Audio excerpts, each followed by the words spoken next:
ভাই তোমরা এগুলো কি করতেছো? তোমরা সবাই মিলে মাঠের মাঝখানে ঢুকতেছো কেন? খেলা বন্ধ। বাংলাদেশ ক্রিকেট টিম 63 জেলা থেকে বয়কট। 63 জেলার কোন জেলায় বাংলাদেশ টিম নিরাপত্তা পাবে না। কিন্তু বাংলাদেশ ক্রিকেট টিমের অপরাধটা কি? বাংলাদেশ টিমের ফ্যান ফলোয়ার আমার দাঙ্গিয়া চুরি করছে। আগামী 24 ঘন্টার ভিতরে যদি বাংলাদেশ টিম আমার দাঙ্গিয়া খুঁজে বাই করে না দেয় তাহলে বাংলাদেশ টিম বয়কট। কারণ যেখানে সেখানে দেয় বাংলাদেশ টিমের ফ্যান ফলোয়াররা দাঙ্গিয়া চুরি করে বেড়াইবো, এইটা ড্যান্ডি হেলালের ফ্যান ফলোয়াররা কখনোই মাইনে নিব না। কিন্তু ভাই সামান্য একটা জাঙ্গিয়াই তো, এটা নিয়ে এত কাহিনী করার কি আছে? কাহিনী করার কি আছে মানে? ড্যান্ডি হেলালের দাঙ্গিয়া ওইটা মিনিমাম 50,000 টাকা বেচতে পারতাম।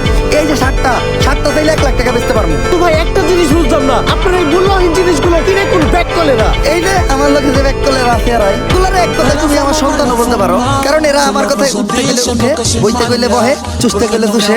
চুষে মানে? আরে পা চুষে পা। আর তুমি যেটা ভাবছো ওইটাও।